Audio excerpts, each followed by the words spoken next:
Hi everyone, this is Sleepless Starlight. I'm back, and today we're going to be drawing a spacey character, and let's just get straight to it. Okay, we are bringing out that sketchbook to do our sketch before getting it to Clip Studio Paint and smacking away that piece of paper. We don't need it.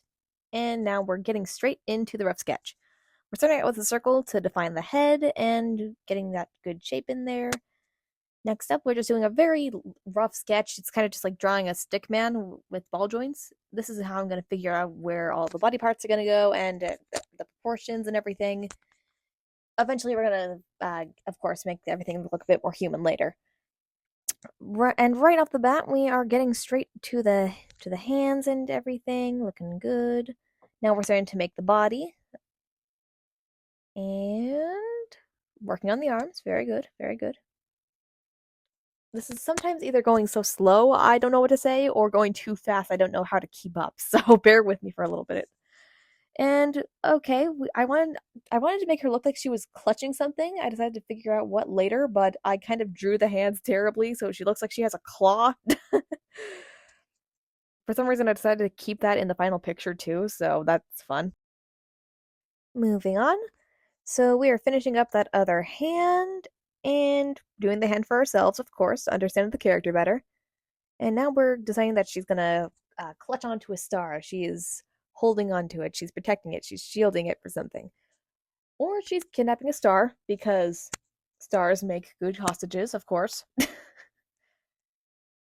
Erasing the eyebrows because they turned out terrible, and making better eyebrows because you have to be very specific on how you draw facial expressions. If anything gets a little bit too long, then it can look entirely different.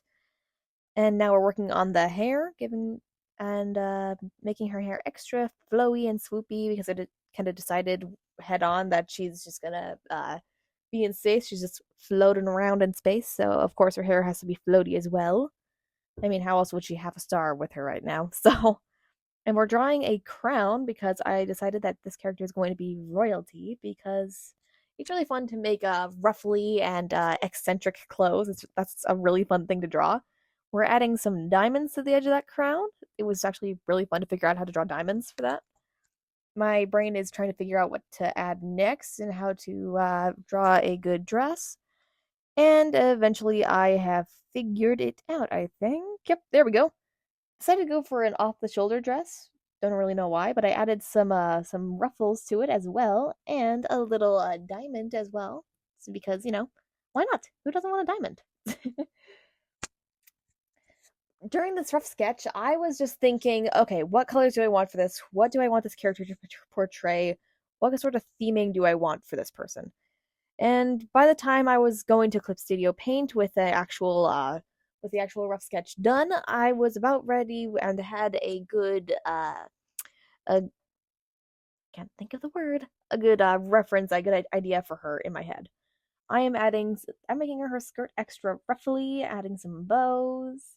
Decided to add a gradient in it as well as in the final picture. So we're just making this extra ruffly, adding heels. I'm trying to figure out what else to draw as well. It's times like this where you're wondering, do I add more or am I done?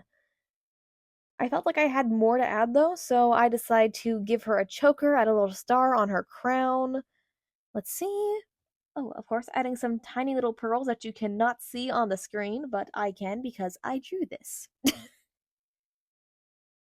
I really love drawing pearls. I think they just add a lot of character, or just I think they're just really pretty to add. So I'm adding some nails on her, which are again so tiny and intricate that you can't really see it on screen right now, but they'll be a bit more visible on once they're on a final sketch. Now I'm adding a, a pearly head band, I guess. I figured that if she was in space, then what if her crown floats off her head and then just gets lost in the infinite abyss? So I didn't want it to just float away. So that's kind of like a strap to keep it in place, I guess. And I think at this point I was trying to figure out what else to add because there isn't really much. So I just added my signature and don't know what else I'm doing. I think I was talking in this. Look at those hand gestures, very hand gestury. Okay, now I'm going into Clip Studio Paint and basically just redoing what I did on paper. just getting a rough sketch onto Clip Studio Paint and getting everything just redone. I really had to speed up this video because I had over 2 hours worth of just pure unedited footage from the rough sketch on paper to coloring in the final drawing. So this was really sped up. I think about 44% sped up for this video specifically because I don't think you want to just rewatch a rough sketch being done for like 6 minutes. So I was doing my best to keep everything as quick as possible and get to coloring as quickly as I possibly can. Now we're just going on to line art and, getting every single little detail ironed out. This part was, still pretty important. This was my first time ever using Clip Studio Paint, so in a way I was panicking and didn't really know how to use this, but eventually figured it out and was ready to color. Now that my line art is done, it's time to color everything in. As I said, this was my first time ever using Clip Studio Paint, so I was just kind of struggling to figure out what to do. There were some points when I was coloring little splotches of the background and comparing it to the hair color or other colors to figure out what works well together. Because I didn't want to just like have the hair color and the dress be the exact same color. That's boring, and you need variety in your colors.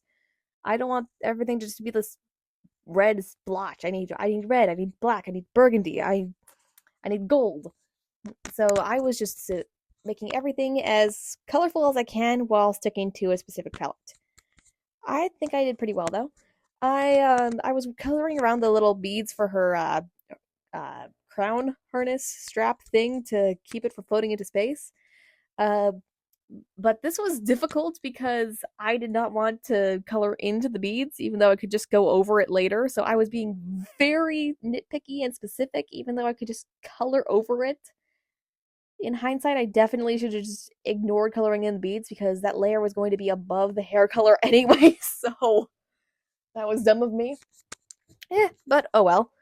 I am finished with the hair color and now moving on to coloring in the clothes. This part of the video is actually recorded at like 5 a.m.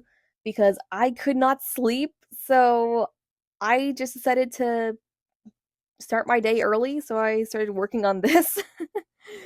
I was so tired afterwards, though. So yeah, I'm working on the off the shoulders part of the dress and was just doing my best to keep everything in a good color palette, make sure the colors mix well together. And I wanted this to be there to be lots of reds, blacks, burgundy, gold, as previously mentioned. So I was just doing my best and just trying my best to keep everything nice and well organized. The thing is, since this was like 5 a.m., my iPad thought, oh hey, we should make like the light settings on this thing dimmer so that she can sleep better. No, so I had to like repeatedly head out of my Clip Studio Paint app to just adjust the light settings to make it good so I can see it better because I don't like things to be too dim or too bright. I was fiddling with different tools because there were lots of things I didn't really know how to use, so I was just kind of panicking and experimenting with stuff that I can use. And I immediately fell in love with the gradient tool because there were no gradient tools in Ibis Paint. You just used a soft light brush and that was it. But this was a game changer, so I was very happy with the gradient tool. I had to remember to clip it to whatever layer I want to use it on, though, because then the gradient gets everywhere. So I was very careful not to get it unclipped. So I am just, again, being very nitpicky and getting around all the tiny details when I can just color over them later.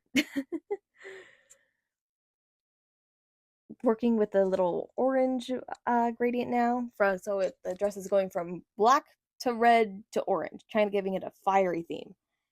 Because, fire, Bowser, evil. Don't know why I said Bowser. So we are working on that dress, and I finally decided to take a nap, I think, or just get back to something else. I got back into it later, and I am fiddling with other colors, seeing how things work, and eventually decided on this red rimming for the dress. Red rimming, that is fun to say. Okay, So I finished with the main color, so now I can move down to the little details.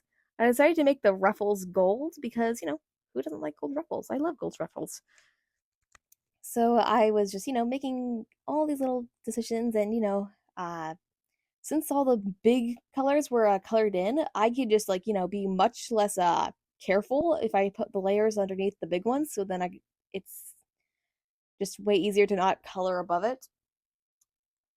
Okay.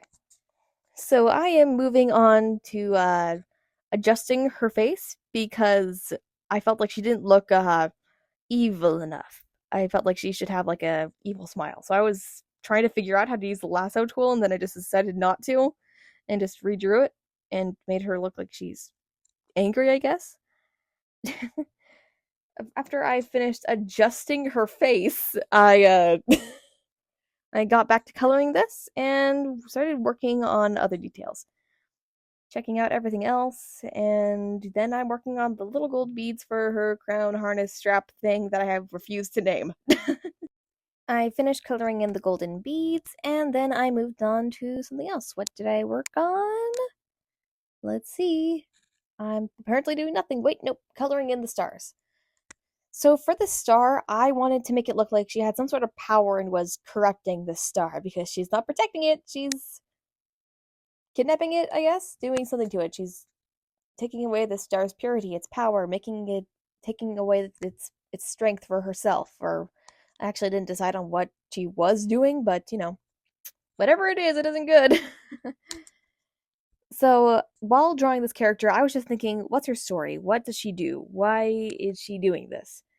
And I figured that she, I don't know, is floating through space, taking power from stars, and taking that strength for herself. Very evil queen vibes, but she's got to do what she's got to do, I guess. So I was coloring in that crown that she has, and then coloring in those diamonds. These diamonds were pretty simple to color in and not too difficult, so I just kind of did those. Used the same ruby red color for the bows as well, because, sometimes using the exact same color is pretty nice. And, I guess I decided to make the bows darker some place in between these two videos.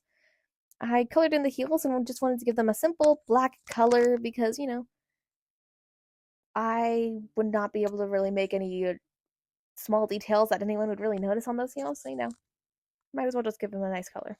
I gave her these golden eyes because I really thought it would complement the gold accents to her. So, I was just fiddling with what colors to use to make it look darker without looking like a really ugly brown, but I think I eventually got it. Then I was just coloring in the skin color and just making sure that everything is as not out of the lines as possible. Again, very nitpicky. So I was just doing the final finishing touches. Usually the skin color is the last step.